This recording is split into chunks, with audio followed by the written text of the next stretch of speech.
Bonjour, bonjour à toutes et à tous. Donc, je suis Sébastien Meunier, je suis en charge des affaires publiques pour le groupe ABB en France.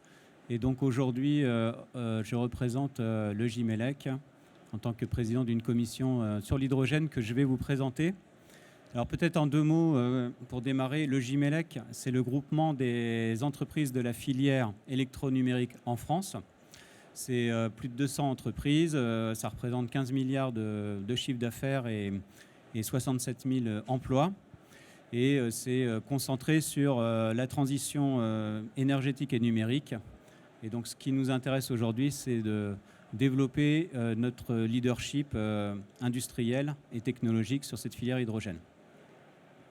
Alors face aux enjeux importants de décarbonation de l'industrie et des mobilités, nous nous sommes mobilisés dans ce syndicat professionnel avec plus de 30 entreprises, vous voyez les logos ici, qui sont des groupes internationaux, mais aussi des entreprises locales. Et donc on a constitué en fait une commission dans laquelle en fait on va traiter un certain nombre de sujets à la fois sur le marché et sur la partie technologique pour structurer cette filière industrielle autour des grands piliers que sont l'électrification, l'automation et bien sûr le digital. Alors donc nous agissons dans le cadre d'une stratégie française sur le développement d'une filière hydrogène bas carbone. Et donc il y a un véritable enjeu. Là, on va plutôt se concentrer sur les enjeux qui sont liés à la massification de la production par électrolyse, puisque la France a décidé de localiser une production d'hydrogène par électrolyse. En France, pour vous donner un chiffre, sur l'industrie, on parle de 11 millions de tonnes de CO2 que nous pourrions économiser grâce à cet hydrogène bas carbone, ce qui est quand même 15% du total de l'industrie.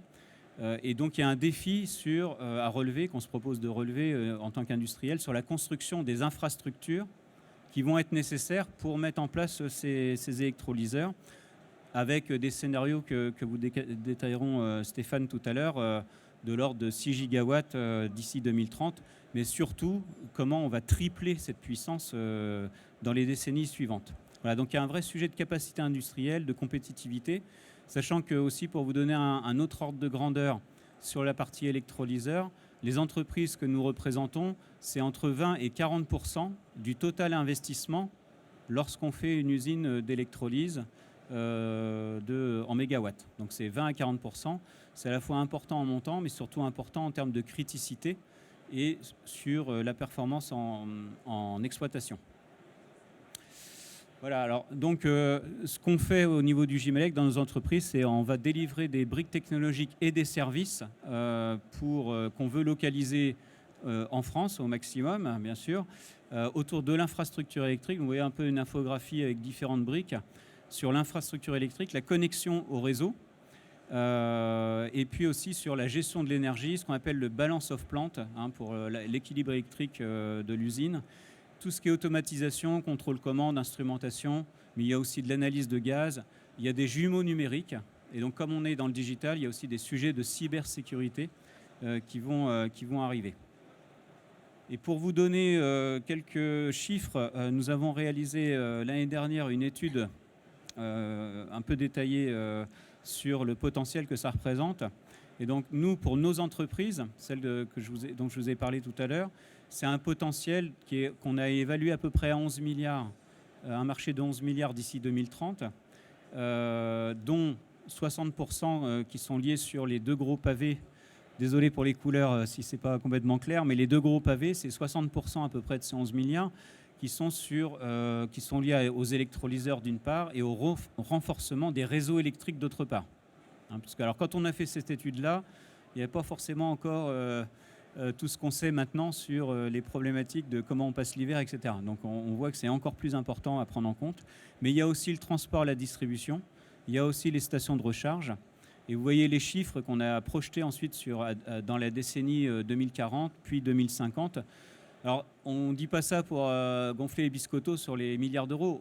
On dit juste que vous voyez l'importance de ces briques technologiques par rapport à l'exécution finalement du projet industriel de la France. Voilà en gros cette étude. Et donc j'ai passé la parole à mon collègue qui va vous détailler tout ça. Merci beaucoup Sébastien. Donc, je me présente également, donc Stéphane Beau, donc je suis responsable du marché hydrogène pour le groupe Schneider Electric en France. Et donc, comme le disait Sébastien, de nombreux défis nous attendent donc sur cette filière hydrogène. Et d'où le fait que le Gimelec soit extrêmement impliqué dans le développement de cette filière. Et ce qu'on a réalisé, les équipes du Gimelec ont réalisé différentes études, donc, qui sont un amalgame aussi des études qui ont été faites par France Hydrogène, RTE et Enedis, avec différents scénarios de développement de cette filière en France. Ce scénario qu'on vous présente aujourd'hui, vous avez aussi d'autres scénarios qui seront à vos dispositions donc sur l'étude du Gimelec qui a été faite. Ce scénario représente en fait le scénario le plus bas au niveau du marché de capacité au niveau de l'hydrogène. Et on voit d'ores et déjà un petit peu, comme le disait Sébastien, en 2030, donc 6 gigawatts donc, annoncés de projets aujourd'hui en France, pour aller ensuite sur 18 gigawatts de puissance annoncée, et pour 2050, 24 gigawatts, ce qui représente un véritable défi pour arriver, bien évidemment, au niveau de la filière, à se déployer d'une manière aussi rapide. Ça va demander au niveau des industriels, bien évidemment, aussi beaucoup d'investissements, et notamment au sein de la filière électrique, mais aussi de l'ensemble des acteurs de la filière hydrogène. Et on voit très bien également donc, les différents bassins qui sont organisés donc, au niveau de l'hydrogène en France. Le bassin donc, de la région PACA, le bassin qui est actuellement aujourd'hui avec les Hauts-de-France, un des bassins les plus carbonés en France, hein, donc au niveau de la carbonation. Le bassin du Grand Est, de la région Eura, qui est très nucléarisé, mais aussi avec beaucoup de mobilité.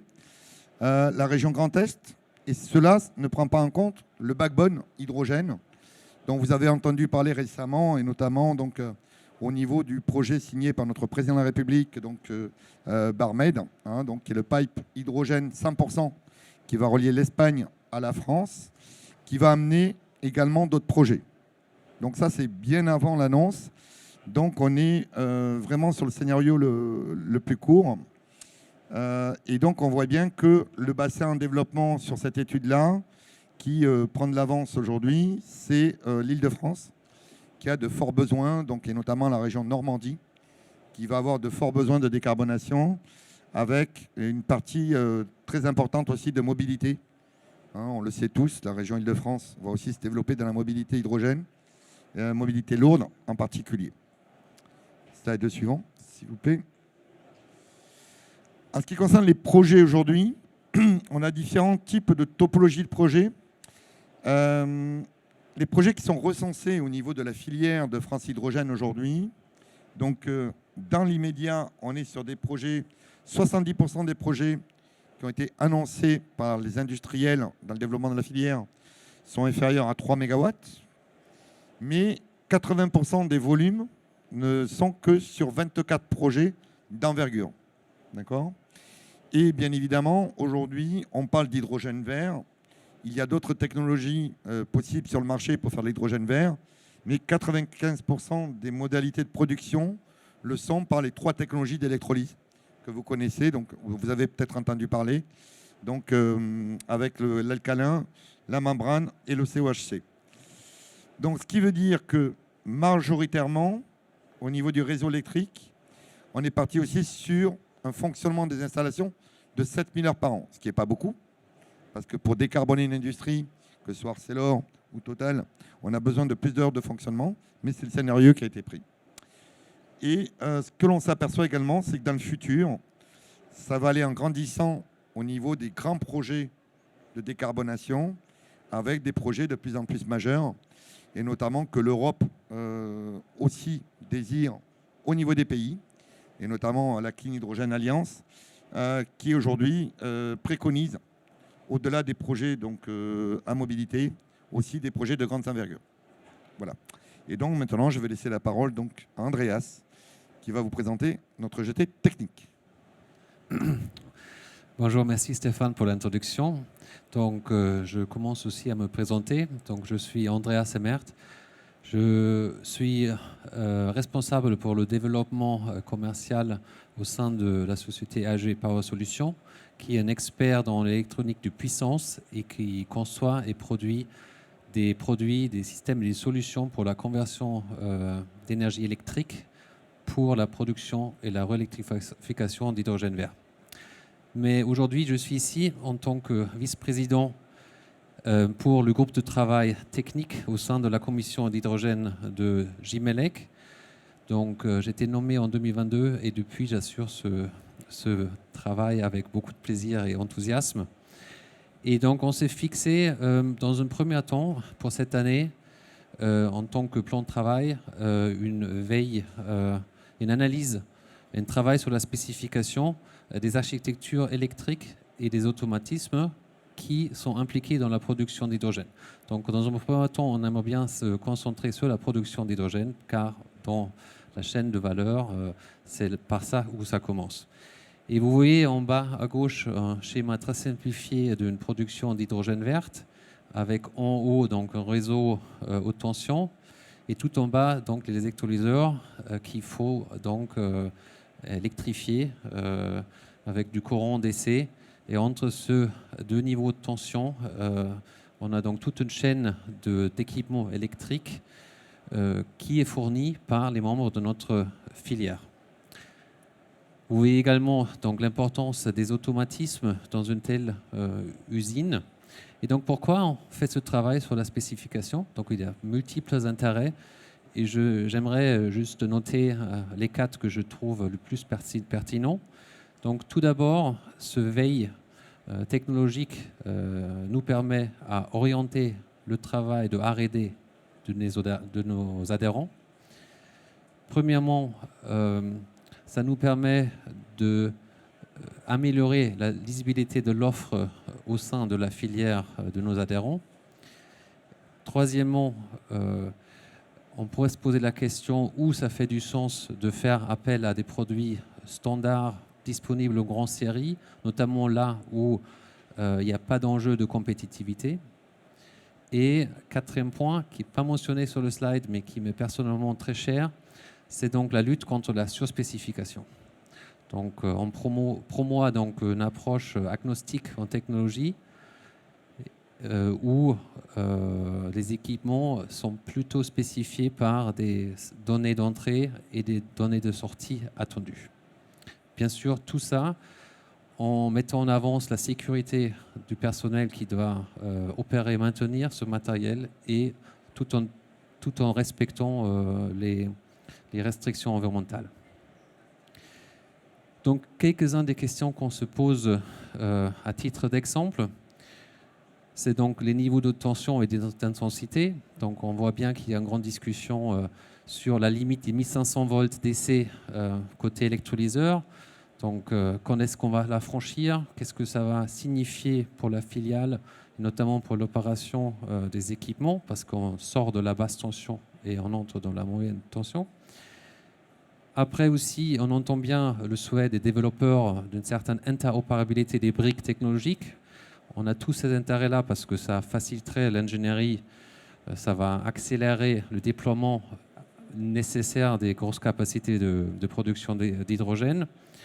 On voit bien cet intérêt-là et on veut contribuer, mais on veut aussi laisser la place à la concurrence et aux différenciateurs des différents acteurs de notre filiale.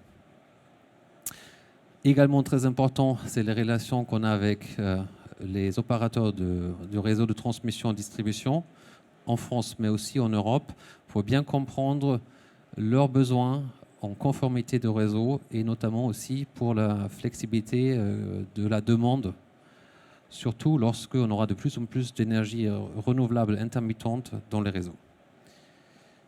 Après, il y a des questions aussi très propres aux électrolyseurs, notamment donc, la question sur l'ondulation résiduelle, les limites qui font du sens et des limites qui sont juste trop strictes et qui ne font pas de sens. Mais en règle générale, on voit quand même que une ondulation résiduelle est à minimiser à tout prix parce que ça va accélérer le vieillissement des électrolyseurs et va aussi réduire leur efficacité.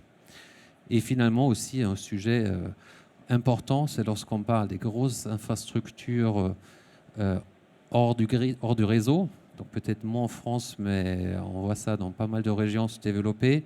C'est donc la question des grandes centrales à production d'hydrogène verte, pas connectées à des réseaux. Et là, en fait, les convertisseurs DC-DC vont potentiellement devenir de plus en plus importants. Donc, juste pour vous donner une petite idée de ce qu'on fait, et je vous invite tous à nous rejoindre dans notre groupe de travail technique. Merci.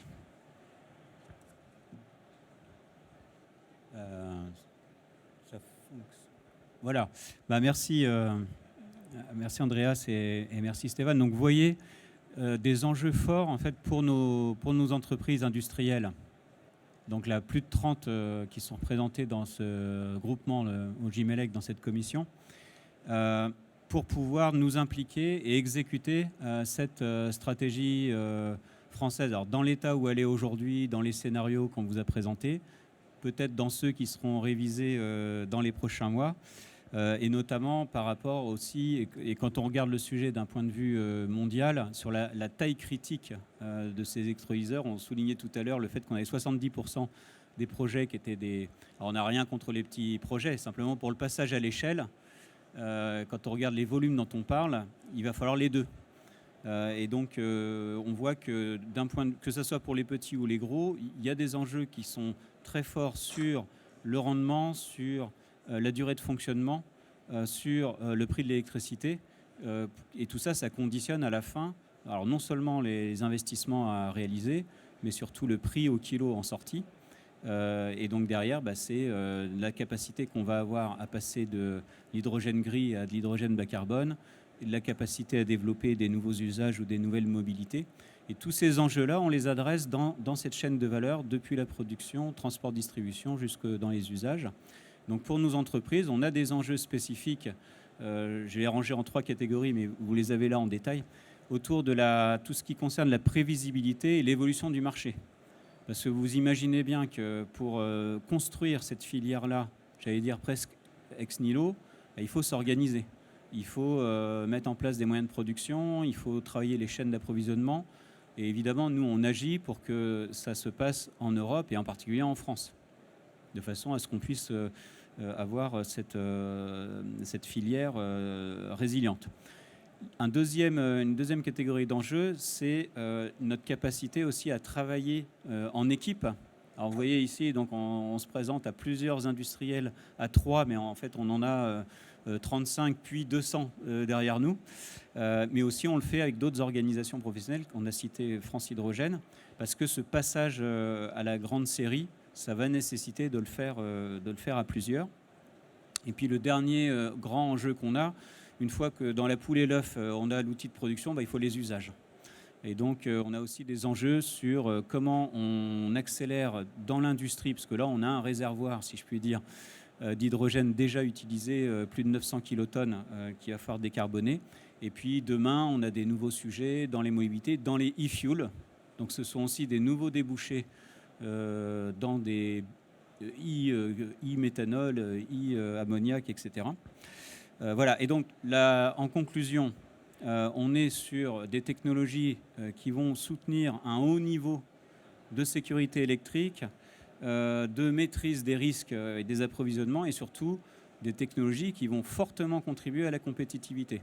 Et donc la conclusion, c'est que nous sommes prêts au niveau des entreprises du Gimelec à relever ce défi-là et à accompagner la création de cette filière hydrogène bas carbone en France. Je vous remercie, nous vous remercions. On peut prendre des questions. Et pour information, le stand Gimelec est à l'allée 6J 56. Donc si vous voulez passer après, il n'y a pas de souci pour continuer les échanges. Et il y aura un cocktail à cette occasion-là dans quelques minutes quand nous aurons quitté la salle. Et vous êtes les bienvenus lors de ce cocktail pour vous inscrire à la commission hydrogène, comme le disaient Sébastien et Andreas.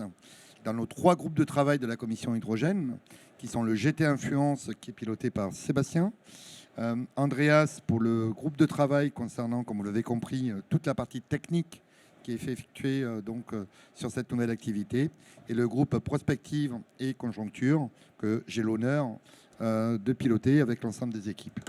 Merci à vous et vous êtes les bienvenus pour accompagner cette filière que nous souhaitons tous développer en France. Merci à vous. Des questions ?